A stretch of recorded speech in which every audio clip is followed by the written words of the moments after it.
You keep thinking if you just knew why, you could let go. If he could explain it to you, you could understand how you went from everyday life with him to complete silence, and then you'd be able to breathe again. But he isn't talking to you. He got to decide when it ended, and you've been left holding a story that has no ending at all. You keep hoping that the missing pieces are going to come and that'll set you free. I'm sorry to say it probably won't.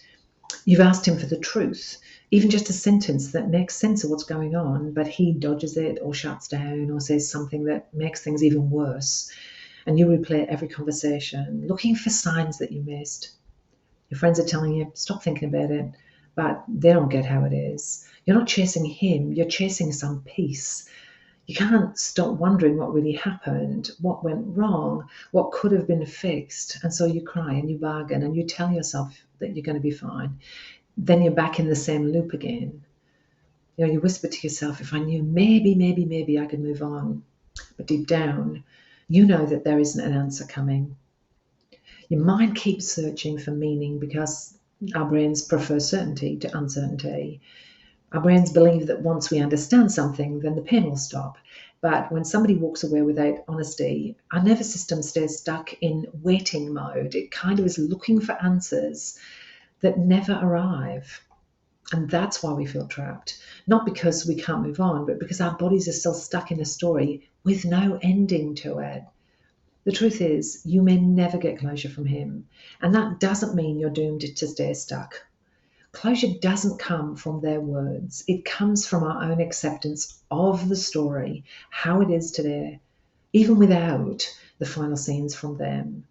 You can continue to love them. You can wish you knew more about what had happened. And you can also start building some peace into your life in spite of that. To start to find some peace, even without answers, there are some things you can do every day.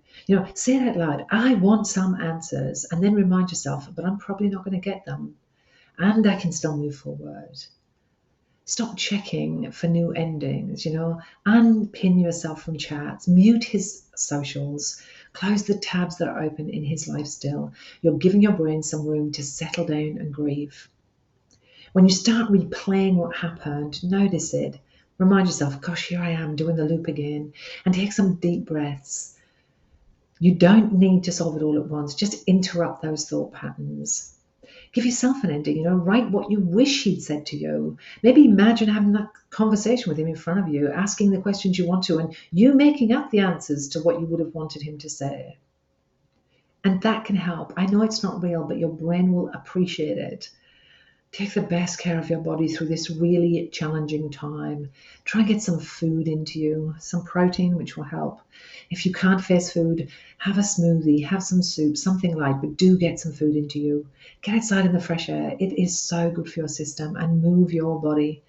Grief really burns up energy, and you have to replace it if you're going to keep going.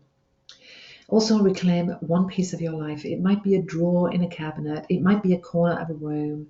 But reclaim pieces of your life. Call a friend. Choose something tiny that reminds you that you're not waiting anymore. It only has to be a tiny little thing.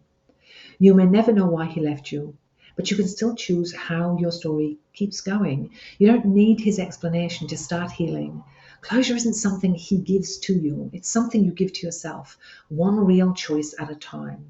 You're not waiting for answers anymore. You're going to walk yourself home.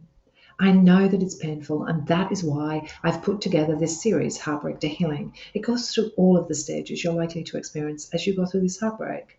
I'll put other videos here on the screen that you can watch later. Alternatively, if you want to watch the whole series, go to the top of the screen where it says playlist, click on that, and go to the Heartbreak to Healing playlist series. If you are really struggling, I come live on YouTube every single Thursday where I answer people's questions. On my channel, if you hit the notification bell, that little bell will tell you when my next live is going to happen. If you are really struggling and you feel like, hey, Debbie, thanks for that, but it's not enough, you can head to my store. There's a survival guide there. It's got some really concrete things you can do every day to help you keep moving forward.